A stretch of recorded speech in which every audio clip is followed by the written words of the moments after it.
KTN News. Get the whole story.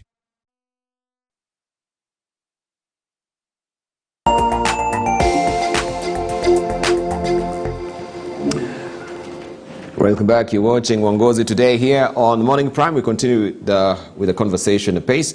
I want to also pick the brains of Professor Aseka on this. Let's talk about the citizen or the citizenry and the participatory place that the citizens have in search of these leaders.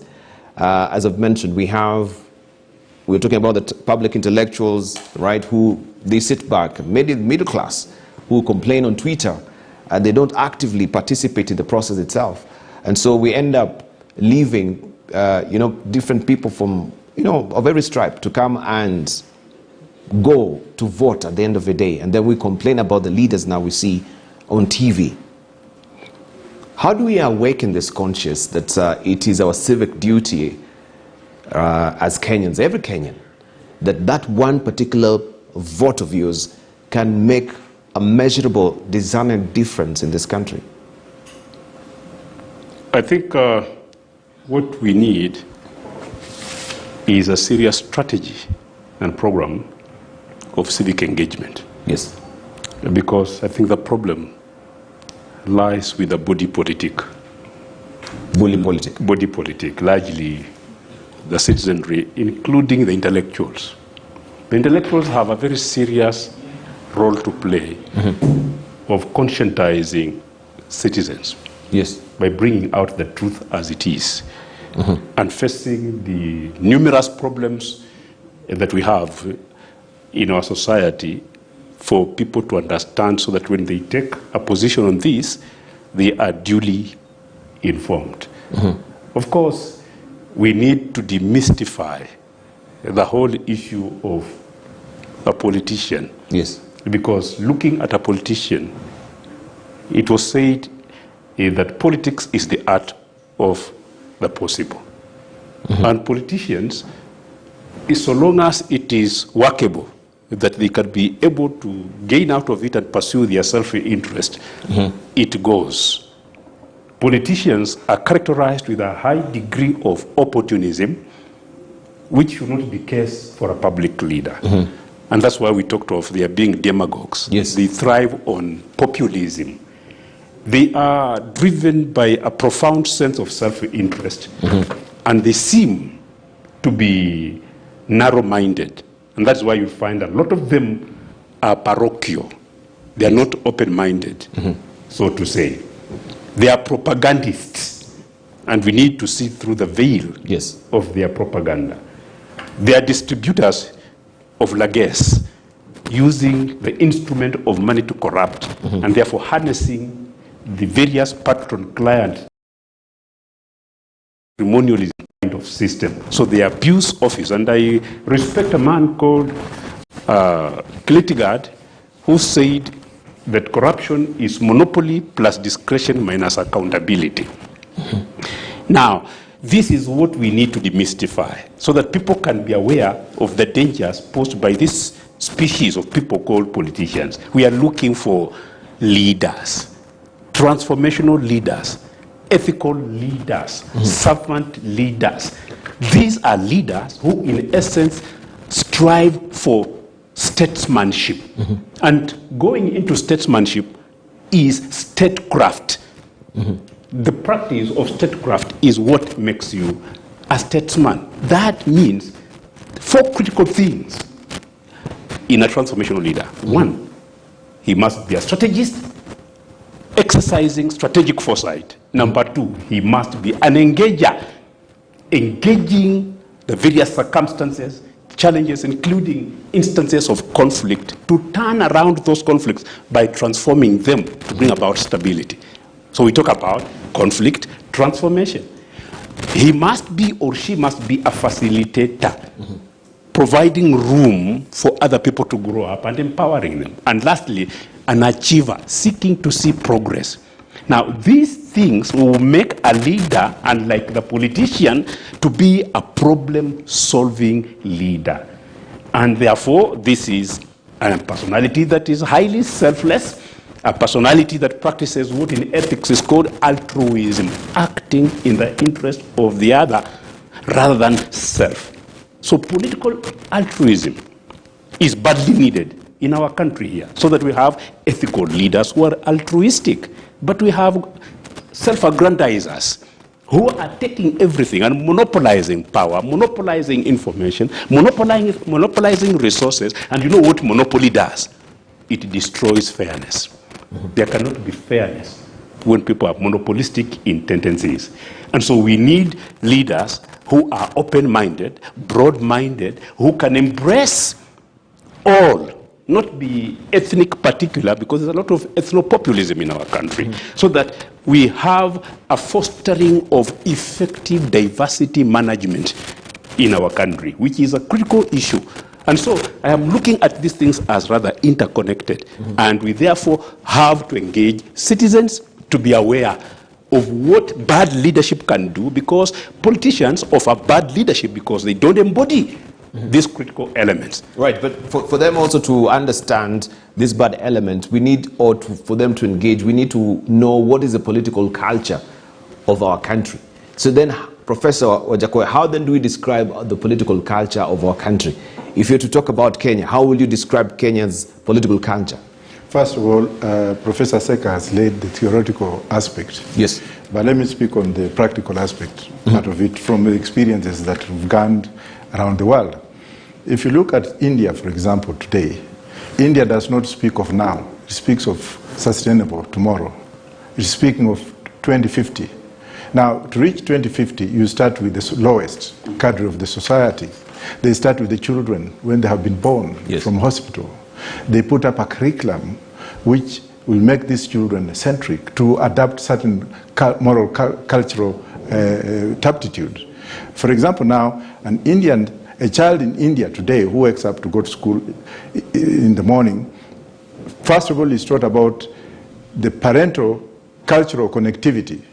His obligations and duties start from there.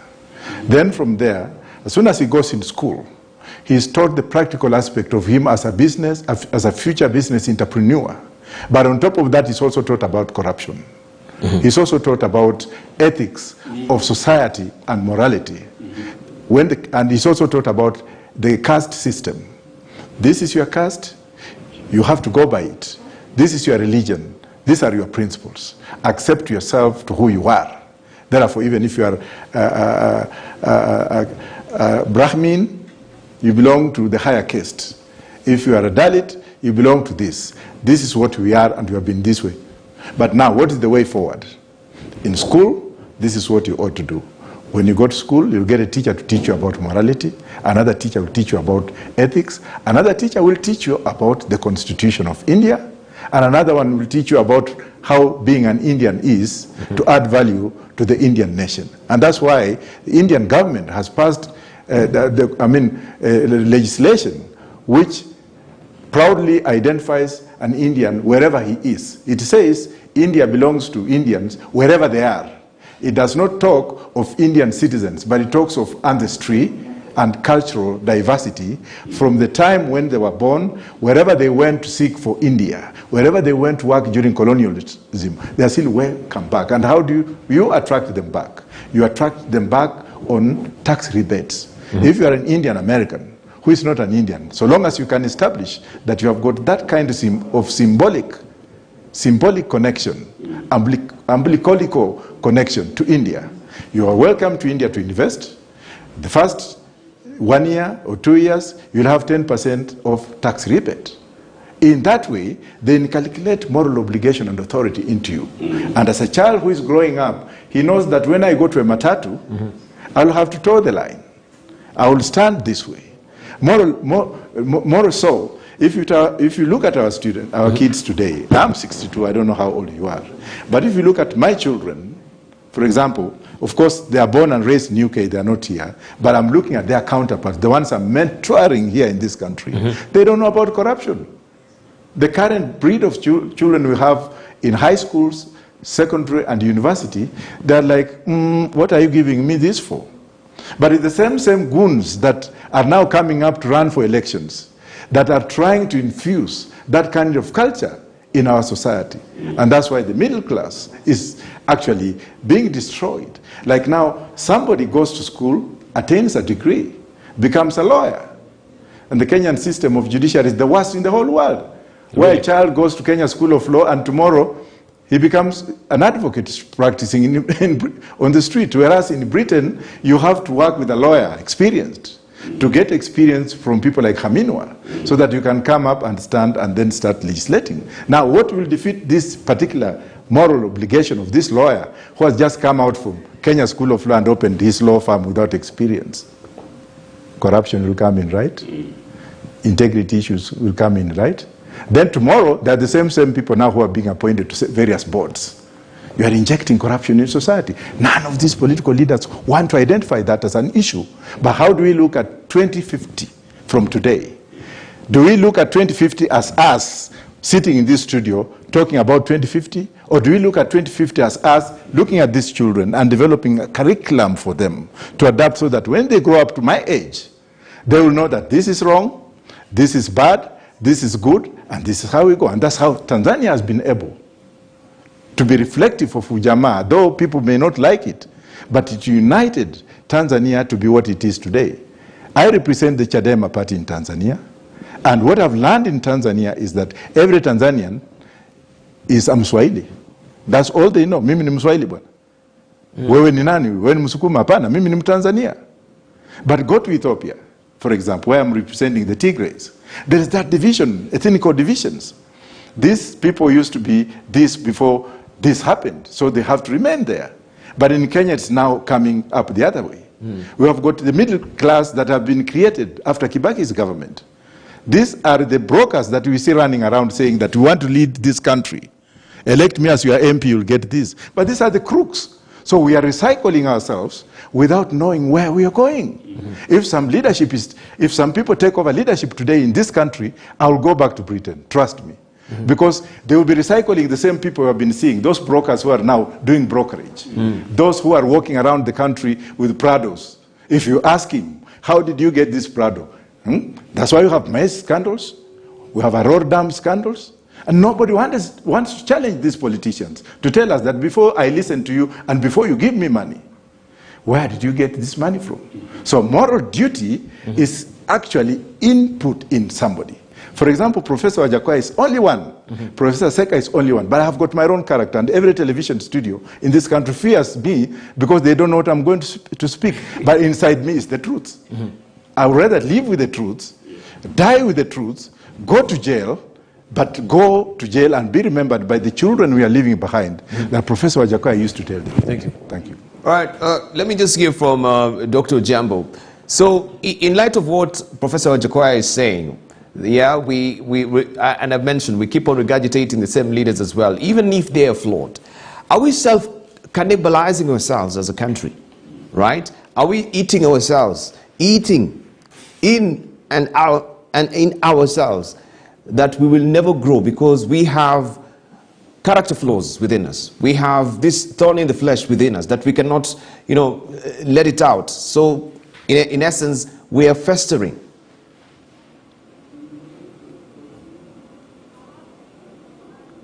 Listen to what's happening on the ground. Do I have you with the audio? Right, let me just jump over to Professor Naomi Damba as I try and sort out your mic briefly. And we can actually just get Professor Naomi Damba as I sort out Ojambo's mic.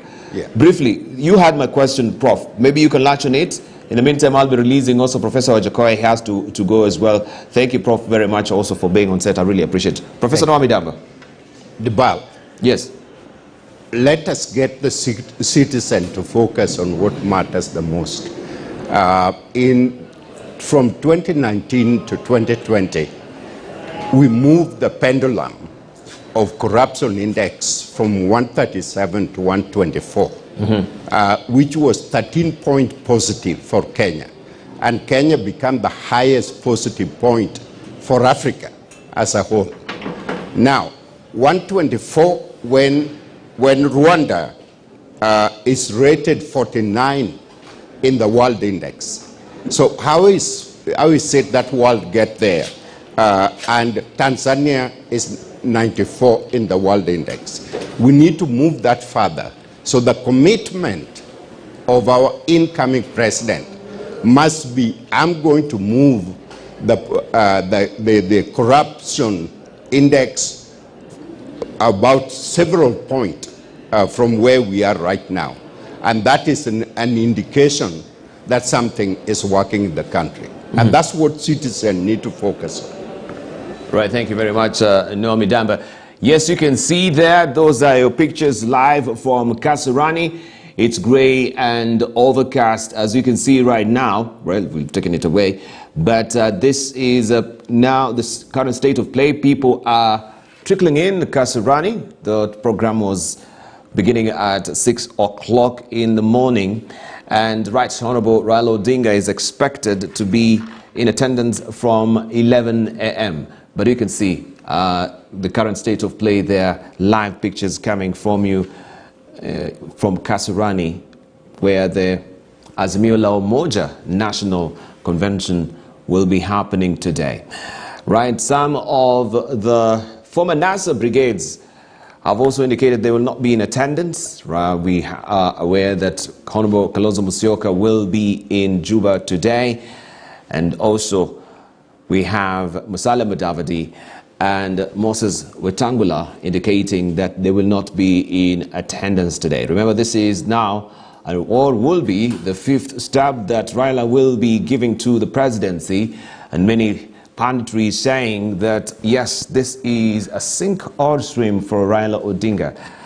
We've seen endorsement also coming from the Mount Kenya Foundation, something that has never happened before in this country, and also a huge swath of support also is being, driven his way. So today is a big day. Diplomats, clergy and the laity will be in attendance, and also former president, head of state will be in attendance today. Is something that we are doggedly following, and we shall be giving you live coverage, as you can see, wall to wall, wire to wire, right from Kasarani. Also, artists will be performing today, so there will be entertainment, speeches will be there as well. And I'm pretty sure this is something that every Kenyan is keeping his or her eyes peeled on and keeping out their ears as well to hear what will be happening from Kasarani. This is a build-up, of course, to 2022, and so this is very pivotal for Raila Odinga, a milestone for him as well. But in light of that, we are continuing with our conversation here in search of a leader. We are all having that quest to have this particular leader who has the interest of Kenyans at heart, not really self-preservation. That Kenyan that has the nobility of character to take us through, yes, as Raila always say, to the land of Canaan, where there is milk and honey that flows. But what sometimes he fails to tell us, that we have to tame the bees and also milk the cows for the milk as well. Professor Aseka, let's just continue pace with the conversation. And I like it so much that we are speaking to issues right now that sometimes as a country we never really broach. And we gloss over, the elections, years, cycles, on and on, without probing deeper this particular questions that we are talking about today. But I will want to ask a very pointed question in regard to national values. And we saw the president giving the State of the Nation address, and I think I've raised these issues in the forum as well many times.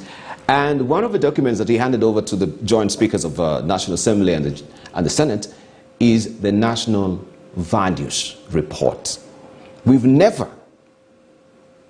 or we don't even have a sodding idea what this report is all about. And I think during his tenure, he's presented to the joint speakers several reports, because of course it is a constitutional duty for him to give the State of the Nation address, and he has to present these particular reports as well. We have the national values articles in the Constitution, Article 10, 17 of them.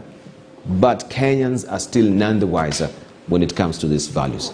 How then will the academia, the intellectuals, also help us to steamroll and streamline this particular value so that Kenyans know these are the values that are enshrined and domiciled in the Constitution, and we should aspire also to inculcate them in our lives?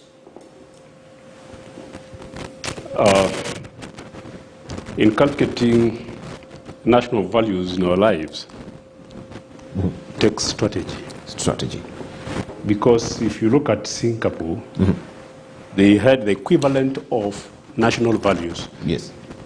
And they gave them a name, common values. Common values. Because they argued that these are values that affect and are pertinent to every citizen at whatever level. Yes. So having formulated these values that reflected a consensus, these are needed, they devised strategies as to how these values could be institutionalized and how each institution plays its role in socializing citizens into acceptance and practice of those values. That's not the kind of strategy that we have had. I can assure you that I served as a resource person in a formulation and discussion of these values and moved from one workshop to another where I was among the facilitators. But despite our having come out with these national values, they remained on paper. Just like in many organizations, we have the so-called core values on walls, alongside the vision and mission. What is required is, as you say, getting those values to jump out of walls and out of the Constitution and out of the official documents into people's hearts. And they will do so if people are challenged to come out with what I call personal philosophy, to come out with their own strategies as leaders as to how they are going to contribute to the development of the nation or their institutions by meshing the values with the principles. Principles are when values are turned into operational constructs, right? For example, the value of fairness. Yes. That is a value. It will remain as a value. But when you, as an individual, digest the value of fairness by saying, I resolve, and out of conviction, I will not treat anybody unfairly. That is an operational principle. So values must be turned into operational principles, and that is where we have the gap in our nation. That people have not been taught and are not required to turn values into operational principles so that they practice them, so that it becomes a way of life. That is the missing link. The missing link, but I'll circle back with that and also probe the academia on the national values and the teaching of also these values in schools as well. Where is academia putting much of their premium and focus as well? But allow me to cross over to Dr. Josephine Ojambo, because I understand also you have to leave as well briefly in a moment. But these questions of value and the community, where is the interface? Because looking at the Constitution, what is in the community, you ask them, they cannot even rattle off some of its values, from the tongues. They have no sorting idea what, as I've mentioned, is domiciled inside the Constitution, Article 10. Thank you, Dibal. I think this is where the rubber meets the road. And what is our role as intellectuals? I think there's lots that we can do, and there's lots that we need to start doing almost immediately. I have listened carefully to our discussion. It's so rich today. That needs to be brought to our young populations in Kenya.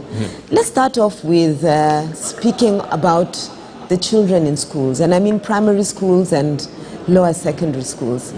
I've recently been involved through my engagement with the Rotary Club and others in a track that we call Loving Classroom, where we are teaching youngsters in school about the use of 3 of our bodily gifts.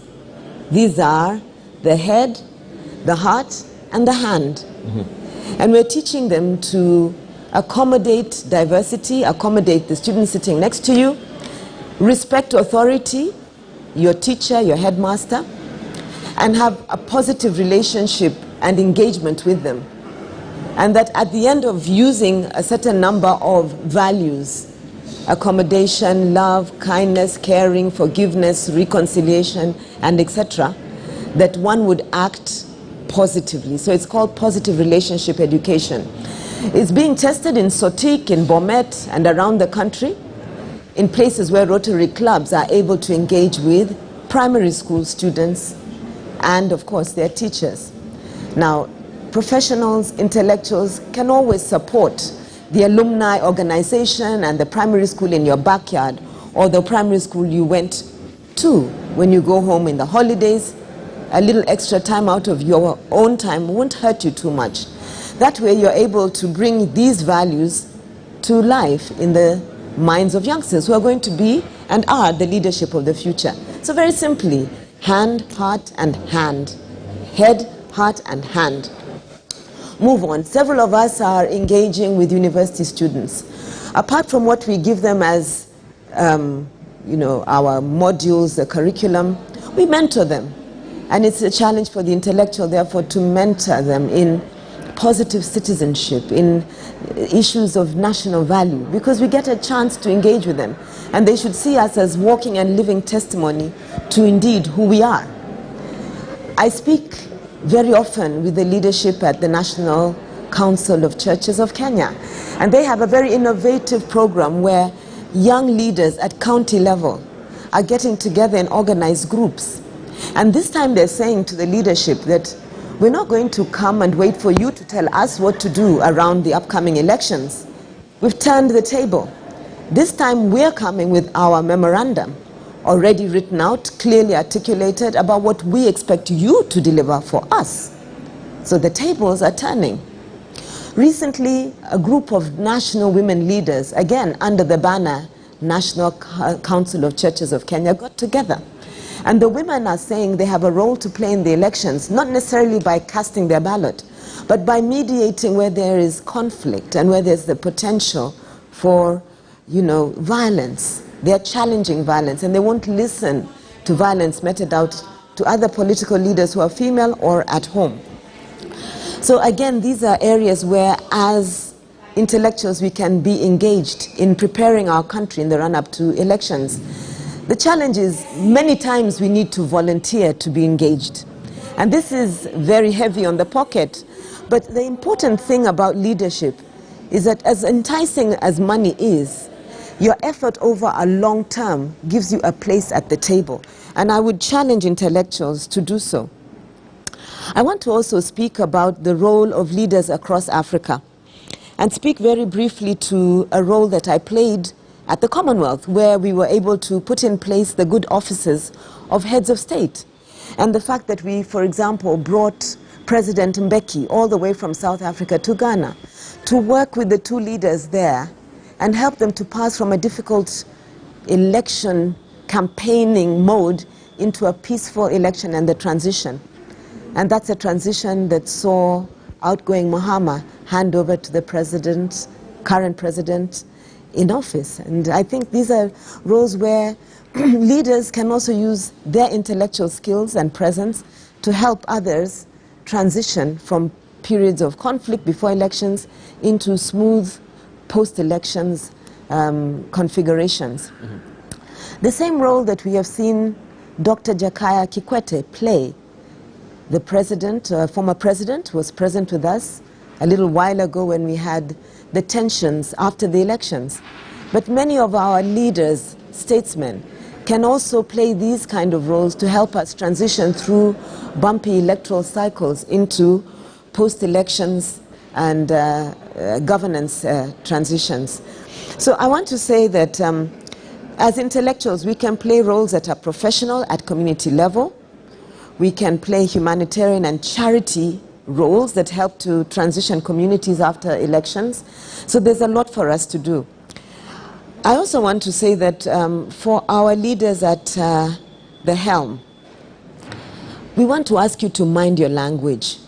We want to ask you to be careful to note that everything you say is translated downwards through the media and can animate out of the communities of Kenya several different emotional reactions.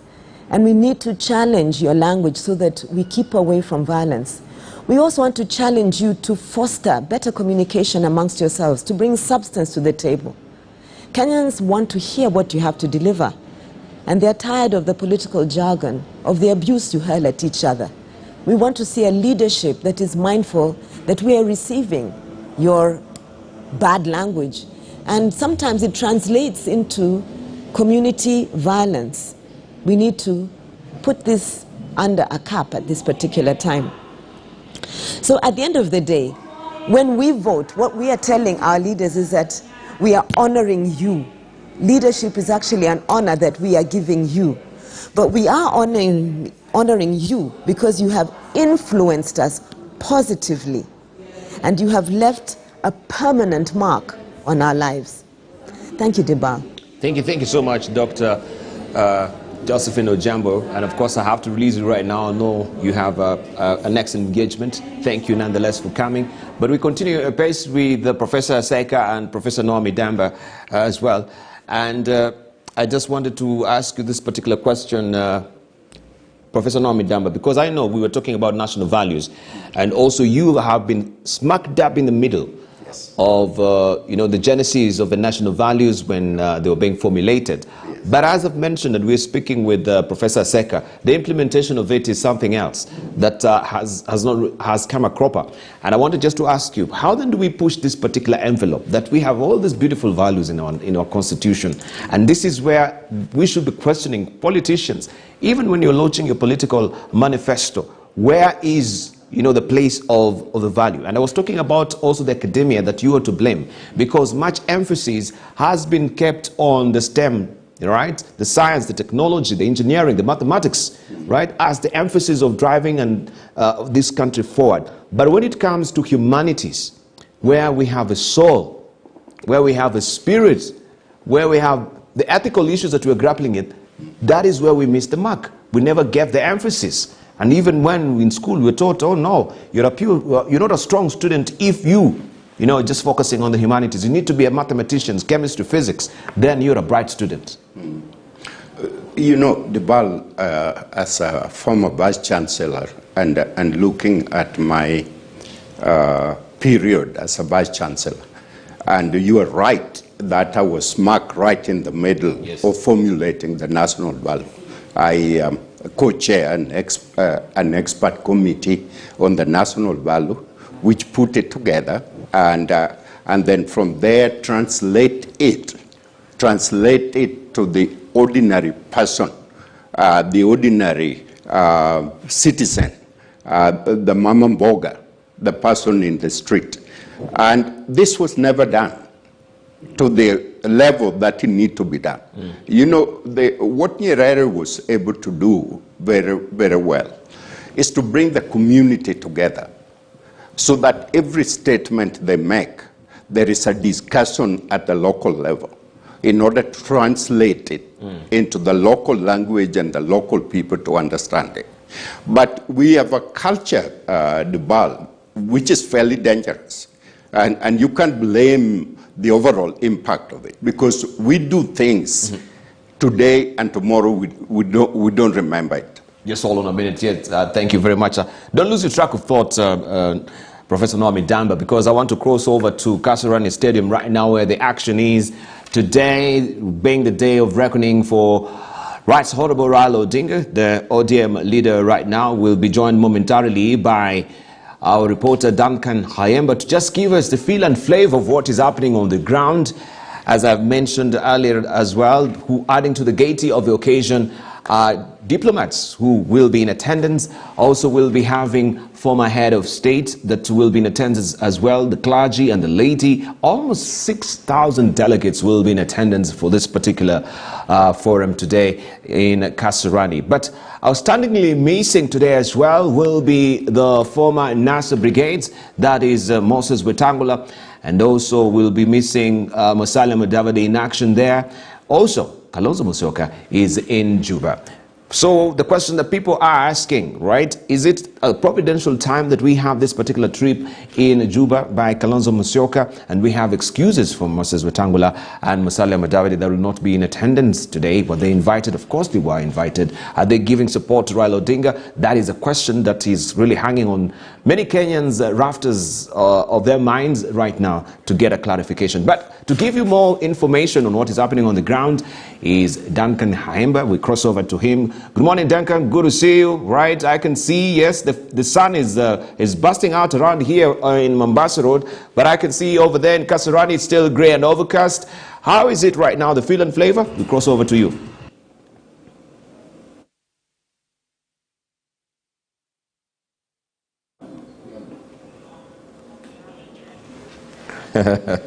He is frozen there, as they always say.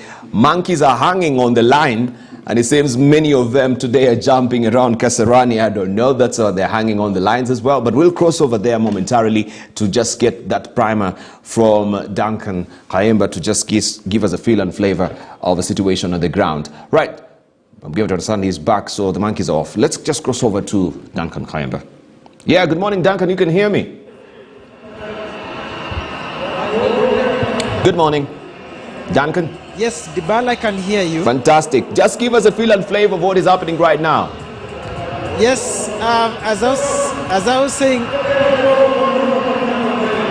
what is happening right now, maybe I should start by saying that the sun is attempting to come out. It has been a chilly morning, rainy morning. It's been drizzling, and as such, it has sort of affected activity here in terms of the planning, because it is muddy out there.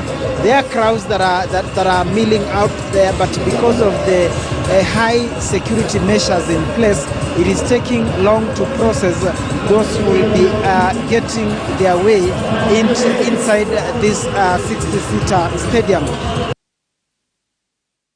From 4 in the morning until 8, they expected that by such time the stadium will be packed to pave way for the start of the program, albeit on a slow note before the arrival of the man of the day, Raila Odinga.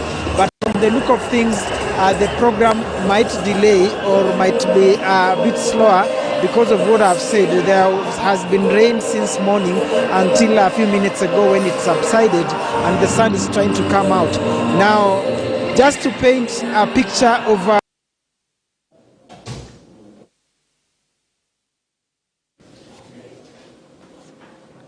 Right, you'll bear with us with those technical challenges as well. This is a joy of live TV. You'll get the freezings as well, the audio challenges, but of course we are working on the kinks as well. We'll cross over back to Duncan Haemba, but you can see from just the look of it, how people have come out in force in the stadium.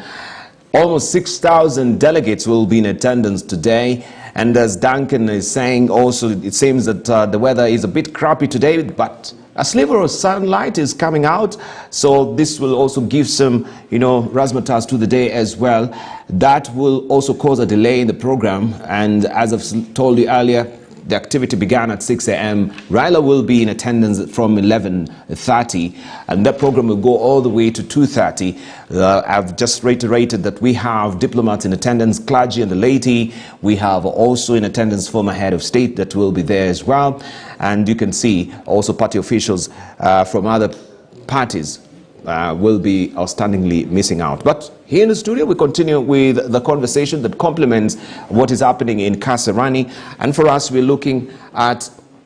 are asking that probing question. We're in search of a leader. What are some of the attributes that we need to look for, right, when it comes to just having that framework and metrics for choosing a good leader? That is a probing question. And Noami Damba, I had actually interrupted you, right? And I hope you've not lost your train of thought.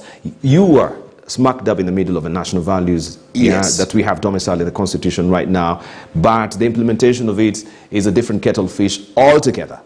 Duval, I actually chair the committee of experts on the national value, which was supposed to be reflected in every legal document in the country and is supposed to govern us. At one point, members wanted to create a commission that has 100 people. Mm-hmm. And I rejected that. and later on, of course, the president concurred with what we were doing, because the idea is to take it and segment it into every department of our nation, such that whether you are a county commissioner or wherever you're doing, you are working under the guide of the national value. And you need to understand what those national values is about. If you're a preacher in the church, you need to understand the national value. If you're going to mosque, you need to understand what those national values is all about. But, so what is happening in the country, unfortunately, Dubal, is we seem to forget yesterday very quickly. And then business as usual. That's number one. Secondly, we commit literary crime against the state. And then we cover ourselves so well that nobody can be able to track anything to take to court and prosecute. Because these people need to be prosecuted. These people need to be removed out of the office. Yes. These people need to not run for any public office at all if this thing was done the way it was intended. And then this thing was supposed to create a culture, Dubal.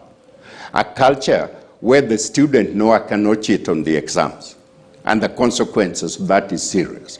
A culture on which somebody cannot come in and say, I'm a doctor, I got my doctorate from so-and-so, when this person never entered class. Some are calling themselves professor, when they were never earned that title of a professor. And they're acting in the country where a surgeon,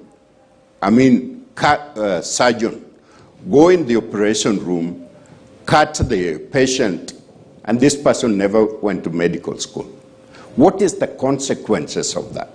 And because people know the bar, people know that there is not going to be much consequence. So they continue. And then that relates to the way we behave on the street, the way matatus are driving, and the way borders are driving. And so it is a zoo. And that zoo need to be disciplined, need to be brought together, and we need to have a honorable, respectable country. We talked briefly about how we refer to our leader.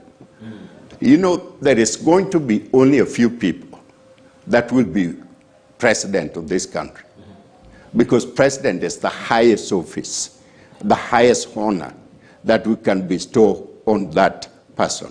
But we need to respect the presidency, the person we call president.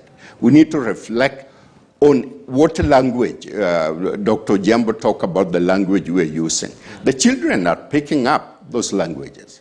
They're coming to school, and some have no respect for the teacher. And then we wonder what happened. So we are talking about bringing caning in the school.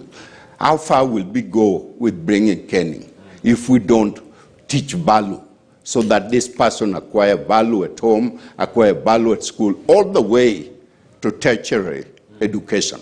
So this is a huge problem that we have, which then get into how we run the government and how we run our business. Right.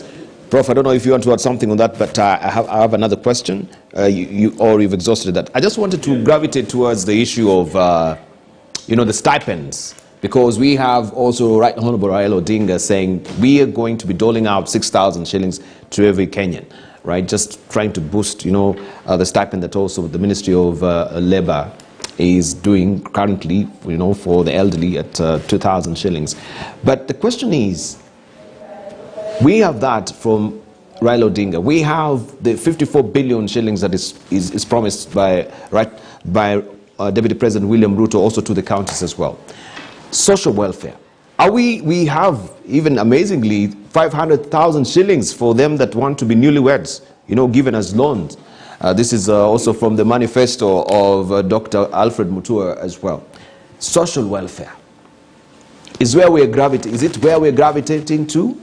We've seen also the same scenario happened with Ujamaa.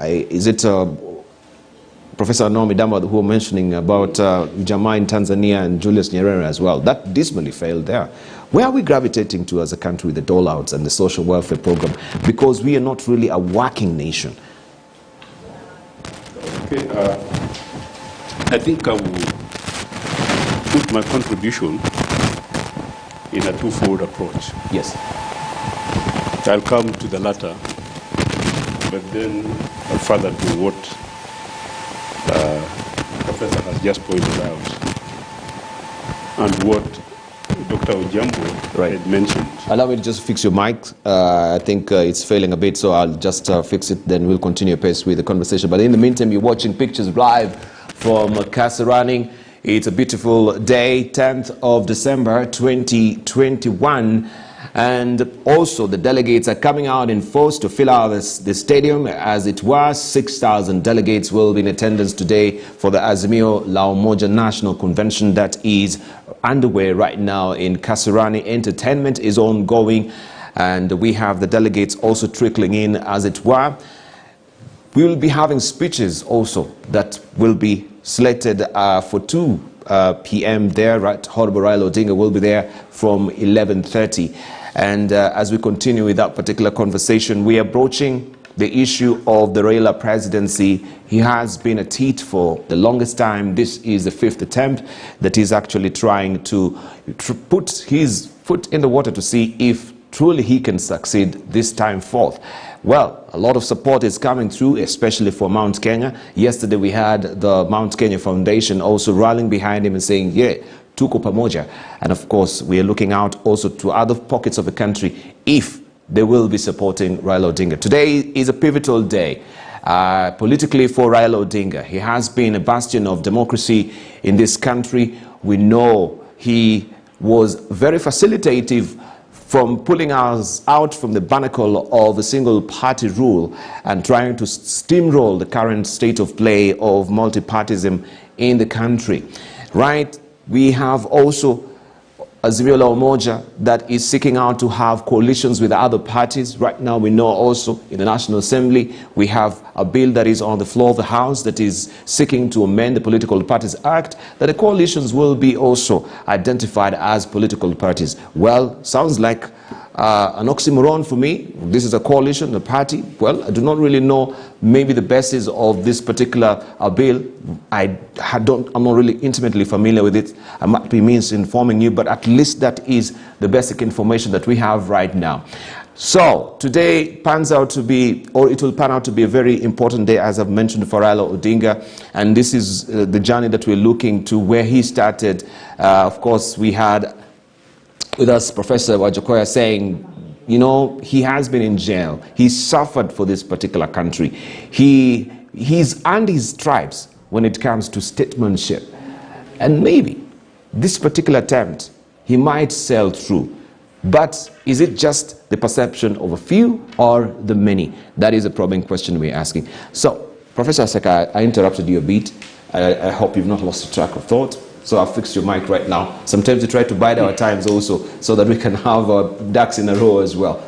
Continue. Thank you. I think I lost track of the second aspect. But let me have a go at the first level of contribution so that you can bring the second aspect. So I had asked about the social welfare. Oh, the stipend, yes. I asked about the stipend, about the 500,000 shillings that is being doled out for, you know, people who want to be the newlyweds as loan. This is coming from the manifesto of Alfred Mutua.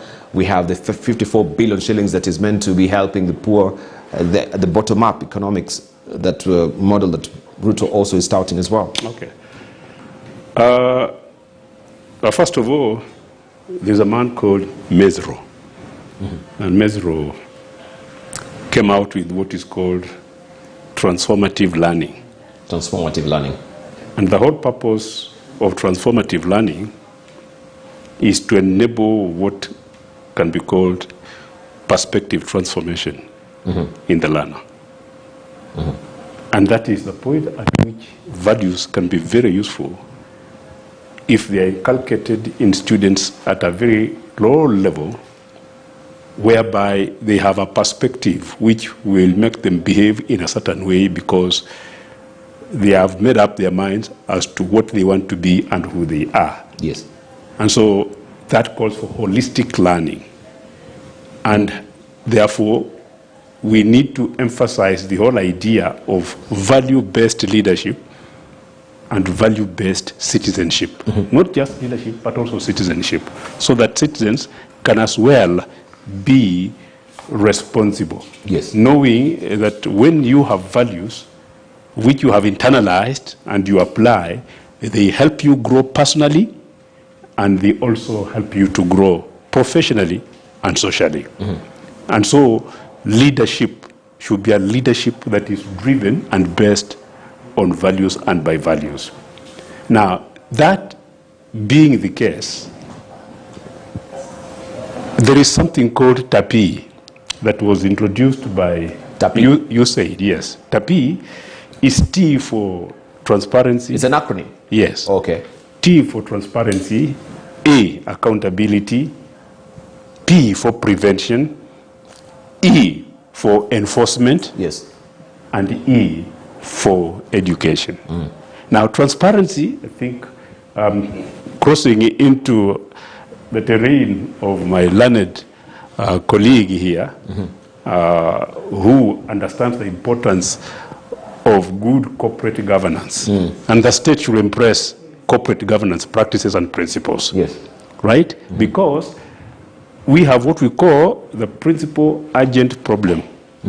So the principal is supposed to be the one who employs. And those are the citizens. The agent is the one who has been hired to do the work. That is the government. And so all those politicians are supposed to play agency roles, right? And in the principal agent problem, you have serious issues. Number one, conflict of interest. Right. That you have to address. Let me try and check out your microphone. I think is you can continue speaking so that yeah. Conflict of interest. Yes. Number two, what is called moral hazard. Moral hazard. And there are many. Continue. Yes. So that's why we need a value-based kind of leadership, professional workmanship, and what have you. And so transparency, the critical issue here, and we must make our institutions, including government, Yes.